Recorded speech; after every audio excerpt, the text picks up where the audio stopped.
So here we have a manual transmission version of our underdash brake booster in right-hand drive configuration. Of course we do left-hand drive as well, and automatic transmission versions. So single brake pedal. Here's our clutch pedal.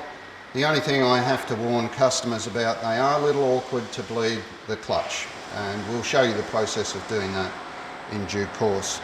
But one other thing, because of the multiple different types of stoplight switches, customer has to fabricate that themselves. We have basic pedal pads. We fitted low car aftermarket pedal pads, tiny little bit of trim work and on they go.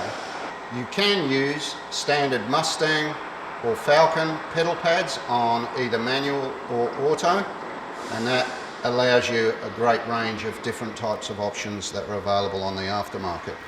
Now, some of the features of this unit, as you can see, it has lines supplied for remote mounted reservoirs.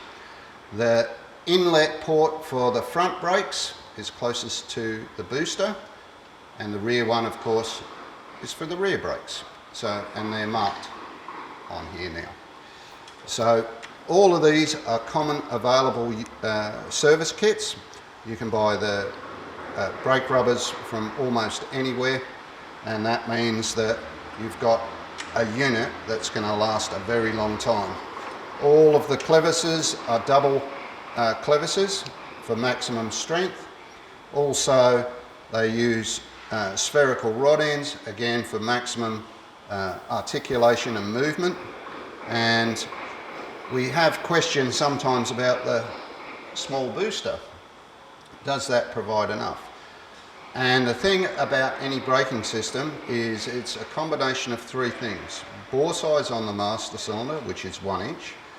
This is a 7-inch booster, and pedal ratio. Normally on a standard brake setup, pedal ratio is the thing you cannot alter because it's part of the architecture of the car, where the steering column goes, where the brake pedals have to mount, and where the booster goes on the firewall. So there's not a lot you can do in changing the pedal ratio. Anybody who's done a drum brake to disc brake conversion and hasn't changed the pedal ratio knows the problems or the symptoms of what can happen when you have the wrong pedal ratio. Long pedal stops on a pin, short pedal feels like a brick. It's about getting the balance right. So that's what we've concentrated on here. That way we've got an all-round brake balance. Now there is another question that we get asked, is it necessary to run a proportioning valve? Not if your brake balance is calculated from us, front and rear brakes, to suit the vehicle, both with its weight bias, with one exception, a race car. Now a race car, you fine-tune these things to allow for fuel load variation, but on a street car, it's not the sort of thing you should be adjusting while you're driving. It's illegal. You know, it's a bit like speaking on the phone, sort of. So proportioning valves not necessary if you've engineered the vehicle correctly. Now some of the problems that cause braking balance have nothing to do with this end of the hydraulics. It can be the mismatched calipers, mismatched brake pads, mismatched diameters of rotors. So there's a proportion of front braking to rear braking in all front engine cars. You have to follow the whole guideline to have a successful outcome. That's why we always recommend RRS brake combinations. Now all of these things that we've done here, I'll just point this out. This is an XK to XP.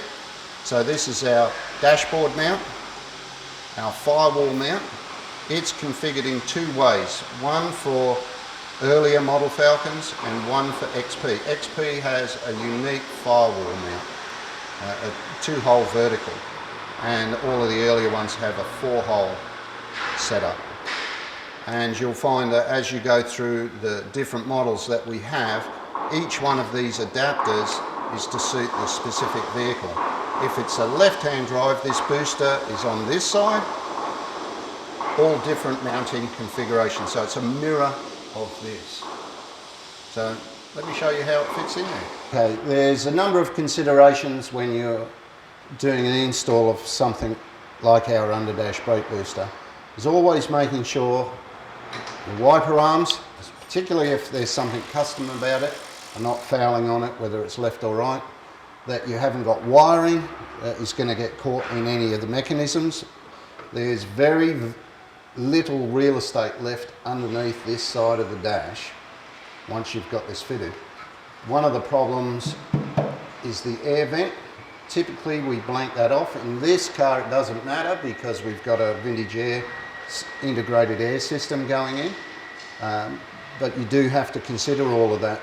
The other thing that we've worked really hard on to get this all to fit into these early Falcons is where the safety brake or handbrake goes to clear everything, and you can still bolt it up in the original location. It is a tight squeeze, but it goes in.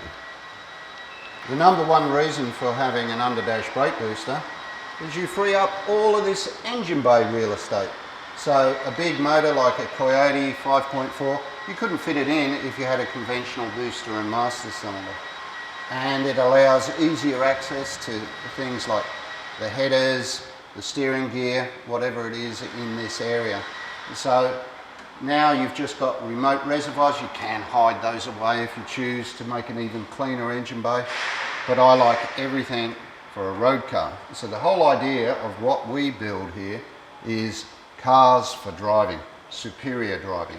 So we're not just restoring an old car or resto mod. I'm not sort of big on that.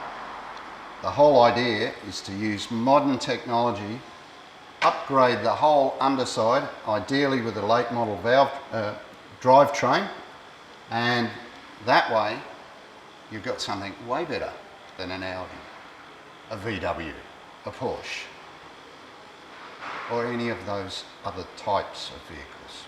You've got a real car.